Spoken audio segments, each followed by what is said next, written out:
Alright, so I just started a YouTube channel and I don't have any music ready to put up.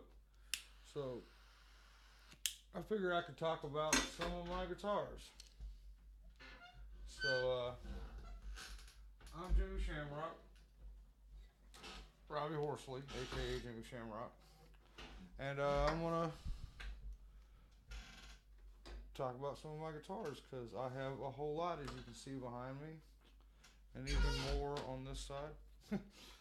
But first off, I'm not going to be playing most of them because most of them aren't in tune. They've been getting some tender loving care. This is an Alvarez, even though my My Little Pony sticker is kind of covering it up. Oh no, it's not. It's on the headstock. I'm a dumbass. I don't even know what a fucking Alvarez looks like. But I got this from a old friend of mine who traded it for a busted pedal. He came to me asking if I had a double kick pedal that he could trade or buy. And I said, yeah, I got this one that's busted. It just needs some springs, but you can fucking have it. And he said, no, no, no, I don't feel right just taking it. You got to take something. Well, what do you got? He said, well, I got this shitty guitar that has been stripped down. And I don't know if you can notice or not, but it's, well, you can't tell from the back either, but the top layer has been sanded down on the lacquer. He was in the middle of a project with it and got tied up with work and family and whatnot and never got around to finishing it. So I just stuck some strings on it and started playing it. It worked just fine. I stuck this little cheap $10 single coil in it, drilled some holes, and this is my main guitar that I use in Clover Creek Bastards and any solo stuff that I do live. I don't have an ashtray in here. It's okay. I'll finish this beer real quick. But yeah, this is my main guitar with Clover Creek Bastards. It plays great. Sounds decent. But I can't complain. It's actually the best acoustic I got. I'm gonna move on. I'm a Fender guy, which there's Fender guys and Gibson guys and Ibanez guys. I'm a Fender guy. Always have been. So I'm gonna talk about some of my Fenders. I guess next we'll go on to the. Actually needs a nice cleaning, but I got this Telly Thin Line that I got from Glen Drain, and it's been so long I can't remember what I paid for it, but we had thought I hit the microphone with it. We had thought originally that it was a 80s model made in Mexico.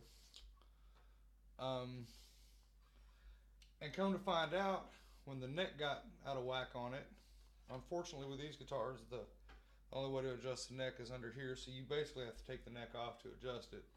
But I had to do some neck work on it and got it lined out. But when I took the neck off, the year printed on the bottom, or in the neck pocket, was 98. And we had originally thought it was an 89 or an 88, which is even better from what I understand because the 90s model Fenders actually are better quality than the 80s. So I actually think I might have kind of ripped him off a little bit. I can't remember. I think I paid like $300 for it. I can't remember. It's been so long, but not bad for a nice, well-made Mexican telly.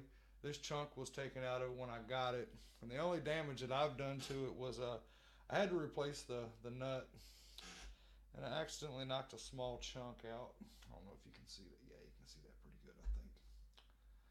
Replacing the nut on it, I replaced it with a brass one. Haven't touched this guitar in months, and it's still in tune. That's why I like Fender. And you can beat the shit out of them. So that's that one. I got oh, actually I was gonna show you another one, but it's not here actually. It's at the Chaos and Reason jam spot. So I guess next I'll go to the Jaguar, which has way too many buttons and bells and whistles for my liking. I only use one setting on it. I use the bridge pickup, and I use the pickups out of phase. So if I do switch it, I can get that volume cut when I got them both going. But really, this is too complicated for me. I'm a junior lover. If I'm going to play any kind of Gibson or Epiphone, it's going to be a junior because it's simple. Don't have a bunch of knobs to mess with. This is actually too much for me, but I do love the sound of it. I always wanted one, and I got this from Lance Payne for I think $250. And like with the Telly Thin Line, it's I got like a blood oath. If they ever want them back, I'm gonna give it back right back to them. Hopefully they remember the exact price because I don't. It's been so long. But this is a nice. I can't remember where this is made. I used to know. Oh, it's Japanese. Japanese model. Fender Jaguar. Special. I guess it's special because it has the two humbuckers. I don't know. But it's a very pretty guitar. Heavy D always makes fun of me because he's like, when are you going to put stickers on it? And some of them I don't do that too. But I do that with a lot of them. Like this one, I'm going to get my ass beat if Brandon Drain ever sees this. This was a failed Floyd Rose experiment because I wanted to put a Floyd Rose on it. And then after I got the Floyd Rose on it, remembered why I fucking hate Floyd Roses. That's why I use I don't even think I have it on guitar right now. But I prefer Bigsby's. Finish that beer. Pass Blue Ribbon because I'm a hipster. Will I get flagged for using product placement? I don't know. But Brandon Drain sold me this guitar for like $150, I believe. And I hope you don't want it back because I completely destroyed it. It was a 3 single coil. And I put a Telecaster bridge and a humbucker in it with one volume knob after I fucked up the Floyd Rose experiment. And it's got a shitty, it's pretty ragged, but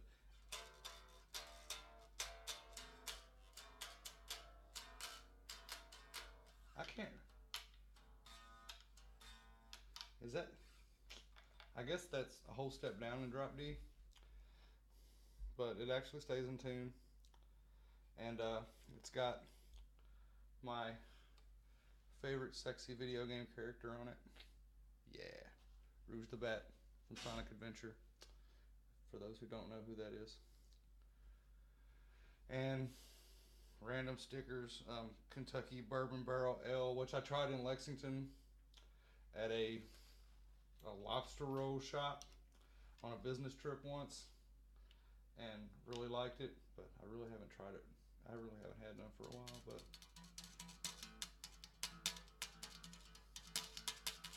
I drink cheap beer. Cheap beer and expensive whiskey. But yeah, this is it's a Mexican Strat.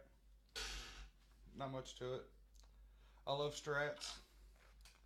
Although some people hate them, complain about them.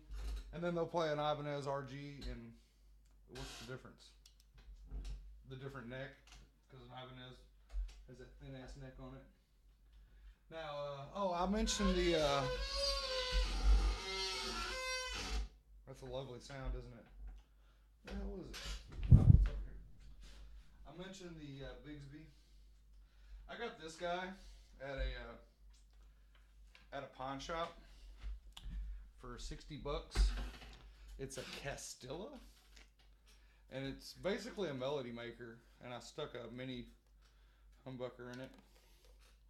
And after a lot of studying and trial and error, I got this fake Bigsby on it.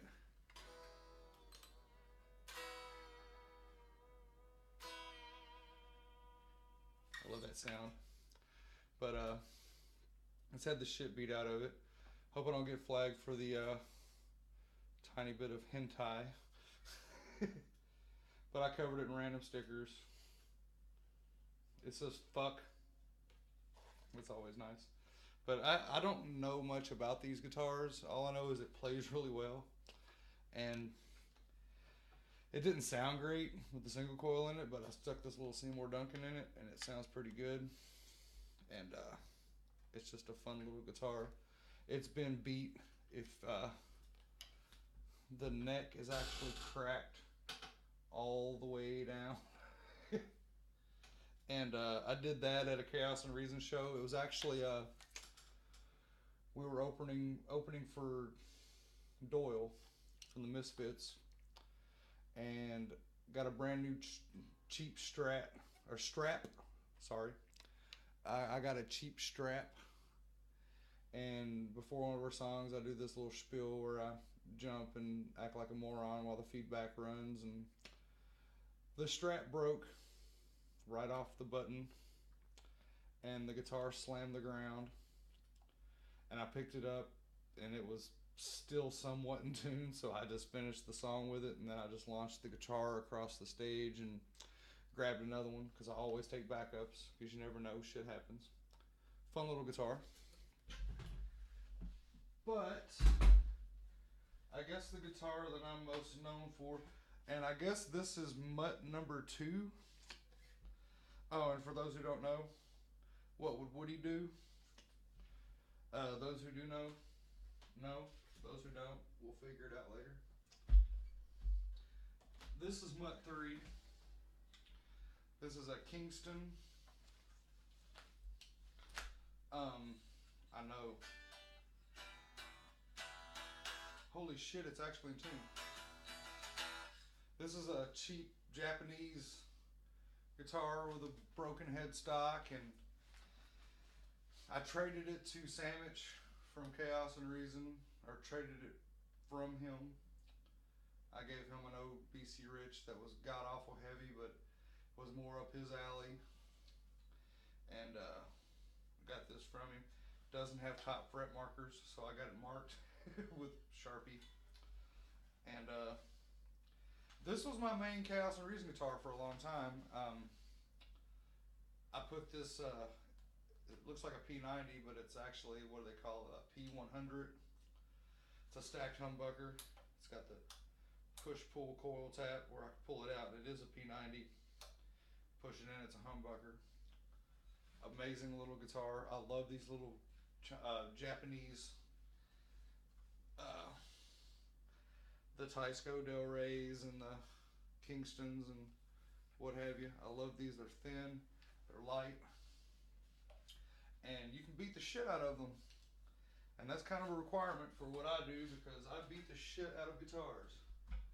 Now, the last one I'm going to talk about on this little video is the one I'm most known for. This guitar has been played by so many different bands and so many guitarists over the years. I don't know why everybody loves it. I don't know. I know why I love it, because it's just, it fits me. It plays amazingly. It's way out of tune right now because I haven't played it in a long time. I got my Nazi Punks Fuck Off on the front. This thing has been painted and beat and stabbed and thrown. I smashed a Randall amplifier with this guitar and fucked the amp all up, but the guitar still lives. It has been abused and molested and completely fucking destroyed over the years, but it still will hold a tune, just not right now. I don't feel like tuning it. And this is the original Mutt, the one and only. It has it was a present from my brother. He bought it for me for my birthday one year, and and I think he paid $110 for it in a pawn shop, which he actually paid too much for it because it's a fucking bullet strat. It's not even a real Fender, it's a Squier. I've painted bullet back on it for some reason. But this is the guitar that everybody knows me for, and it can't get stolen, that's for sure. Because somebody will call somebody out for it. But this is my all-time favorite guitar. A lot of people agree. A lot of people love this guitar. And hopefully I don't have to throw it at anybody anytime soon. But that's it. Sorry I don't have any music up yet, but I figured I would talk about some of my favorite guitars and a little backstory on them, little stories. And I have some more of these videos soon. So thank you all. Have a nice day.